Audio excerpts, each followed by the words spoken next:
Research అనేది జ్యోతిష్యం అనేది ప్రిడిక్షన్ మాత్రమే. నేను చాలా సార్లు చెప్పాను. జ్యోతిష్యం అనేది బుల్‌షిట్ యాక్చువల్‌గా. హ్మ్. కానీ జ్యోతిష్యం ప్రజలకెందుకు నమ్ముతారంటే, ప్రజల్లో జీవితాల్లో అన్‌సర్టెనిటీ ఉంటుంది. హ్మ్. మనకి ఎప్పుడు ఉద్యోగం మరీ ఇప్పుడైతే ఇంకా అన్‌సర్టెనిటీ పెరిగింది. ఇంతకుముందయితే గవర్నమెంట్ ఉద్యోగం వస్తే రిటైర్డ్ వరకు క్లారిటీ ఉండేది. అవును. ఇవాళ అది లేదు. దీన్నే లిక్విడ్ మోడర్న్ ఫ్లోట్. సొసైటీ హ్మ్. అని జిగ్మండ్ బౌమన్ పిలిచాడు. అంటే నిరంతరం మారిపోతుంటది. ఈ అస్థిరత్వం వల్ల మనకి ఏదో ఒక హోప్ కావాలి. హ్మ్. అంటే 6 నెలల తర్వాత అయినా జీవితం బాగుంటుందా? 6 నెలల తర్వాత అయినా ఉద్యోగం వస్తదా? 6 నెలల తర్వాత అయినా పెళ్ళవుతుందా? హ్మ్. ఇలాంటివి ఎవడో ఒకటి చెప్పాలి మనం. ఒరేయ్ బాబు! నీ జాతకం ప్రకారం 6 నెలల తర్వాత నీకు బాగుంటదని చెప్తే మనకు హోప్ క్రియేట్ అవుతుంది. సో, ఈ హోప్‌తో ఈ 6 నెలలు లాగేస్తాం. కానీ అవును. ఫైనల్‌గా ఫాల్స్ హోప్ అనేది ఎప్పటికి డేంజరే. ఎందుకంటే ఫాల్స్ హోప్ తర్వాత మళ్ళీ రియాలిటీ నీ ముఖం మీద గుద్దుతుంది. అందుకని కానీ ప్రజలకి ఫాల్స్ హోప్‌లే కావాలి. ఫాల్స్ హోప్ లేకుండా అప్పటికప్పుడు సాటిస్ఫాక్షన్. అప్పటికప్పుడే కావాలి. కాబట్టి జ్యోతిష్యం ఎందుకుంటదంటే, మనకేదో మనం నిజంగానే ప్రజలు కూడా కంప్లీట్‌గా జ్యోతిష్యాన్ని నమ్ముతారంటే అబద్ధం. నమ్మరు. వాళ్ళు ఆల్టర్‌నేటివ్‌గా ఇప్పుడు జ్వరం వచ్చింది జ్యోతిష్యుడి దగ్గరికి పోతాడా? డాక్టర్ దగ్గరికి పోతారా? డాక్టర్ దగ్గరికి డాక్టర్ దగ్గరికే పోతారు. అయినా కూడా కొన్ని జబ్బులు డాక్టర్ దగ్గరికి పోయినా తగ్గని జబ్బులకే జ్యోతిష్యుడి దగ్గరికి కూడా వెళ్తారు.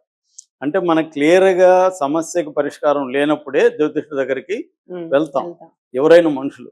వెళ్ళినప్పుడు వాళ్ళేం చెప్తారంటే ఒక రెమెడీ చెప్తారు. నువ్వు 6 నెలల్లో వస్తది. లేకపోతే ఈ లోపల నువ్వు ఒక హోమం చేసుకోవాలి. గుడి చుట్టూ తిరగాలి. లేకపోతే పలాని 10 గుళ్ళకి వెళ్లి రావాలి. ఇవన్నీ ఒక రెమెడీస్ అనమాట ఇవి. లేకపోతే ఈ మధ్య మరీ ఘోరంగా ఒక బిర్యానీ ఆకు మీద ఈ నంబర్ రాసి ఇంట్లో పెట్టు, ఫ్రిడ్జ్ మీద పెట్టు ఇవన్నీ చెప్తారు. ఇవైతే ఇంకా ఈజీ ఏముంది రాసి ఓపెన్ అప్. పెట్టేయచ్చు. సో, ఇలాగా అంటే చిన్న చిన్న remedies instant relief. Falls hope create కావడానికి జ్యోతిష్యం పడింది. ఎందుకంటే మా ఫాదర్ కూడా జ్యోతిష్యుడు. ఆయన రోజు 5, 6 మంది మా ఇంటికి వచ్చేవాళ్ళు. హ్మ్. దానివల్ల మాకు బొక్క తప్ప ఏం ఆస్తికుడు రాలేదు. కడుపున నాస్తికుడు పుట్టాడు. ఎందుకంటే వాళ్ళకందరికి వండి పెట్టాలి. మా అమ్మకి అదొక ఎక్స్‌ట్రా వర్కు. ఓకే. వాళ్ళేమి డబ్బులు ఇచ్చేది లేదు, ఏమి లేదు. కానీ అలాగా రోజు చూసేవాడిని నేను. ఆ అవును. పుస్తకాలంతా పరిశీలించేవాడిని. అవేమి జరగవు. నేను కామెంటరీ ఒకటి చేసేవాడిని ఎనకాల నుంచి. అవును. సో, ఈ అంటే జ్యోతిష్యం అనేది ఏందంటే బేసిక్‌గా ఇది పంచాంగం నుంచి వచ్చింది. పంచాంగం అనేది మనకి సీజనల్‌గా ఋతుపవనాల హ్మ్. వర్షాలు ఒక సైక్లిక్ ఉంటది. ఈ సైక్లిక్‌ని స్టడీ చేసి రైతుల కోసం ఏర్పడిందే పంచాంగం. హ్మ్.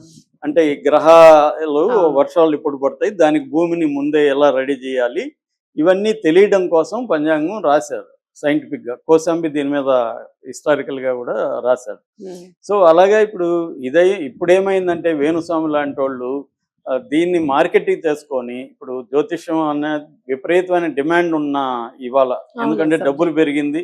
డబ్బులు పెరిగే కొద్దీ మూఢనమ్మకాలు కూడా పెరుగుతాయి. ఎందుకంటే వాడి సామర్థ్యానికి, వాడికొచ్చిన సంపత్తికి సంబంధం ఉండదు. వాడికి తెలుసది. దాన్ని నాకింత సామర్థ్యం లేదు. నాకిప్పుడు డబ్బులొచ్చింది. ఇది దీన్నెలా పోతుందేమో ప్రొటెక్ట్ జేసుకోవాలని. ఎలా అనే భయం ఉంటుంది. ఇలాగా ఆహ్, ఇది వ్యాపారం అయిపోయింది. సో, అందువల్ల వేణుస్వామి లాంటోళ్ళు ప్రతి రాజకీయ సందర్భం గాని, సెలబ్రిటీలు పెళ్ళిళ్ళు గాని, లేకపోతే రిలేషన్‌షిప్‌లు మీద మాట్లాడితే పాపులర్ అవుతారు. పాపులర్ అవ్వడం వల్ల అతని మార్కెట్ విస్తరిస్తుంది. రెండోదేంటంటే వేణుస్వామికి జ్యోతిష్యం కంటే కూడా ఒక పబ్బుంది. రియల్ ఎస్టేట్ ఉంది.